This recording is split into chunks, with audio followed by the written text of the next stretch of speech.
our next guest on the show here, I do want to bring it back a little bit to more of us regular folk time. So Nathan, what's the fastest speeding ticket you've ever gotten?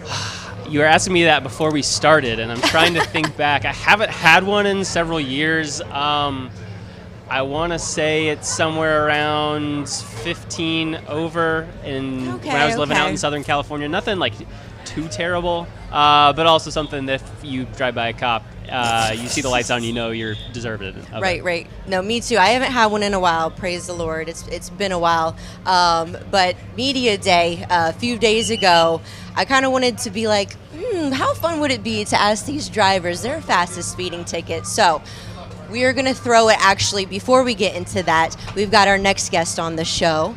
Welcome. Marcus. We have got Andretti Global's Marcus Ericcson and the 2022 Indy 500 winner here with us. So, man, have the emotions of the race kicked in yet? How are you feeling? Yeah, I mean, race day morning is always something special, right? There's something about it that's hard to describe unless you're here. The energy, the atmosphere, seeing all the people, it's just special. So I'm excited. I woke up with that bomb going off at 6 a.m. and then I'm like, okay, I'm ready to go. Here we go. So, did you know that was happening your first 500? Did someone tell you to expect that ahead of time, or did that catch you by surprise? I don't remember if someone told me, but I do remember waking up and being like, what is going on here? But then it's like, okay, this is Indy 500.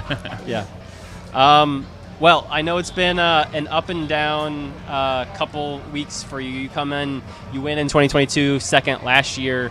Had just kind of an up and down issues in practice and qualifying, and we'll get to more of those later. But how are you feeling right now? I know you had really, really high hopes of what this year could be. You'll be starting 32nd. How is this race day morning different than the last couple of years? Yeah, it's a bit different. In some ways, it's less pressure, sure. Because we're starting from the back. Like you said, we've had a really challenging few weeks here.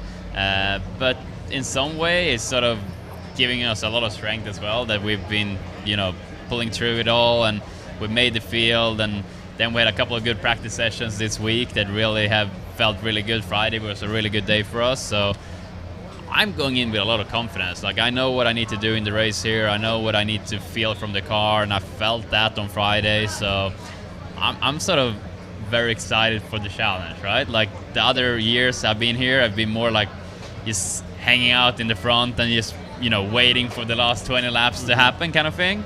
Whereas now it's like, all right, it's go time. We're going to overtake a lot of cars. We're going to move forward. It's going to be a lot of fun for me, to be honest. Your first 500 in 2019 was a year maybe somewhat similar in the morning. I know we were expecting rain that morning. Ultimately, it didn't come.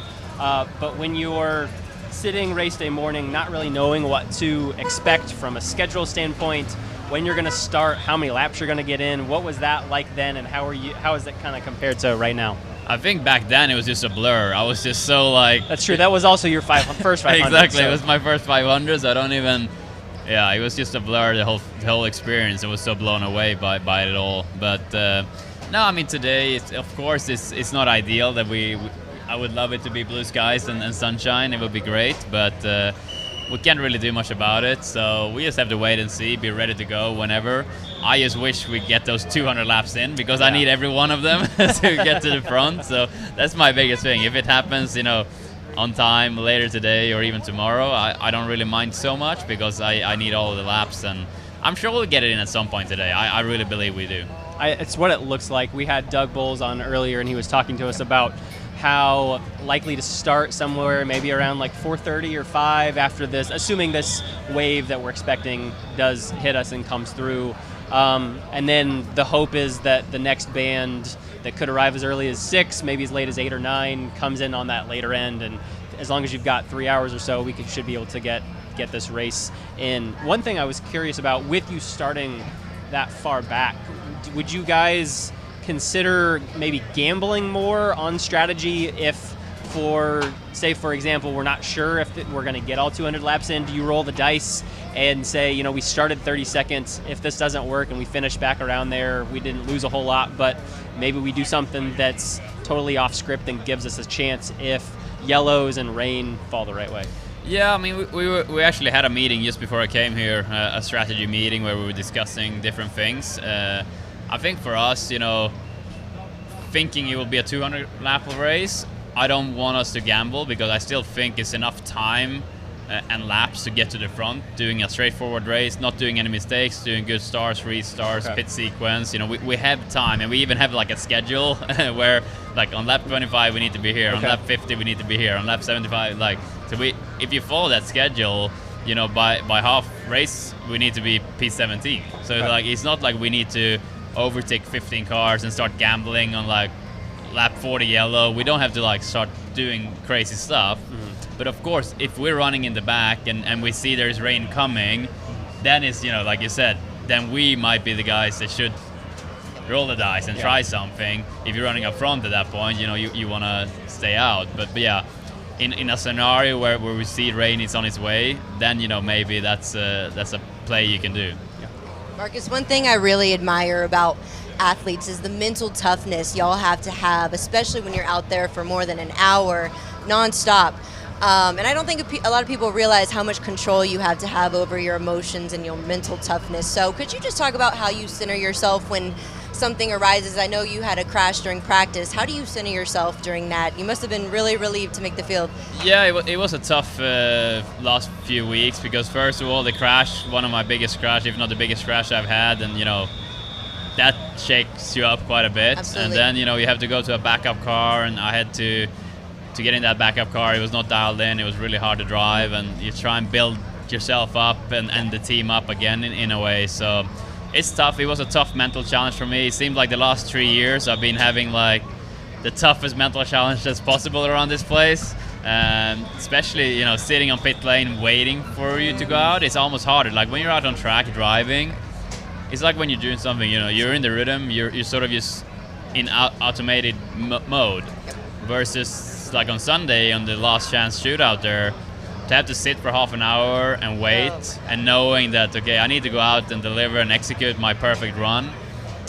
That mental challenge to stay in your bubble, to not let all the thoughts that's trying to get into your head get into your head. That was really a really tough one.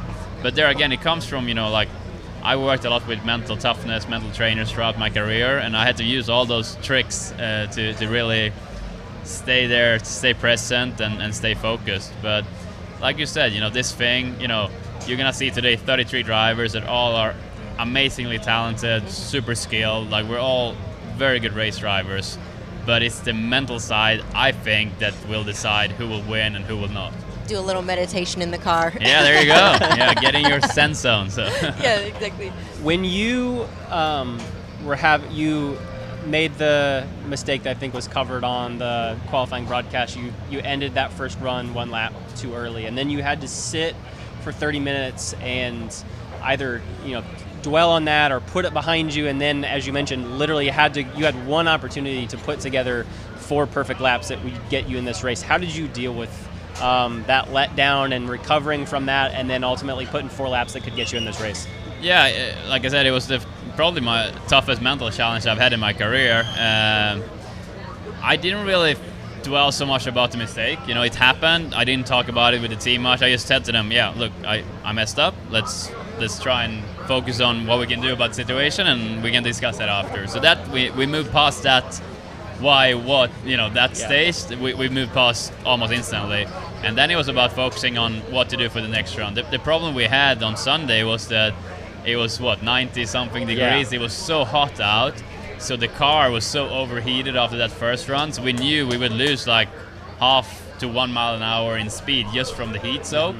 So it made a really tough situation knowing that we had to find speed. So we had to trim the downforce, and the temperature kept going up on the outside. The track kept getting hotter, so it made it really tough. And I knew I had to go out and really execute a perfect run, because all it takes is one corner. You have a bit of a washout or a bit of a moment. You lift out of the throttle, and then you're gonna be out of the race. So it was really tough, but in a way, it brought me back to the last 2 years when I was sitting on pit lane trying to win this race and sitting and waiting. And the sort of mindset I had then, and sort of believing in myself, believing in my ability, knowing that I can do it, knowing that I can execute when I need. And again, being able to do that, I think gives you so much strength. So like now going into today's race, I'm like, I can do this. I have the strength to really go through the field and fight for it. So that's the thing, you know. You can always get challenges and things go against you, but it's how you react to them and how you execute during them that really defines you, I think. One last question for you. Say you win again. What's your first celebratory thing you're doing, other than drinking the milk? What are you going to do to celebrate? I don't know. I mean, I have my family here, my wife, my mom and dad, my brother. So I have a lot of family and friends here. So I think that's the biggest thing, to celebrate with the closest ones. That was the thing for me when I won in 22. I have so many memories from that, you know, just like celebrating and seeing the happiness on all the people I love. You know, that was the biggest thing probably, on top of all the tradition things that you get to do. But yeah, I mean, I wouldn't mind doing that here a bit later, so let's get it on. Cool. You drinking 2% whole milk? No, what whole milk you drinking? whole milk. Whole milk, okay. Yeah, I heard buttermilk is something somebody asked for once. That's the tradition, but now we can't get it anymore. I know. Yeah. Well, thank you so much. Good luck with everything. We really appreciate you stopping by. Thank you so much. Thanks, Marcus. Enjoy the race. Bye. Thanks. Appreciate it. Thank you so much. Thank you.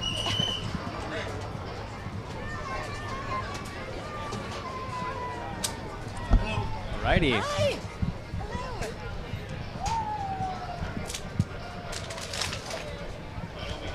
You and gone? Yeah. All right, we're joined by IndyStar's sports columnist Greg Doyle. Greg, thanks for joining us this morning here on Pit Pass Live. Thanks for having me on. I appreciate you guys. Yeah. Hello. So as we come into this race, I guess the first thing I'm curious about, so many things to follow. You're here wanting to follow kind of the top stories of what's going on. What things do you have your eyes on today? Well, Kyle Larson. Kyle Larson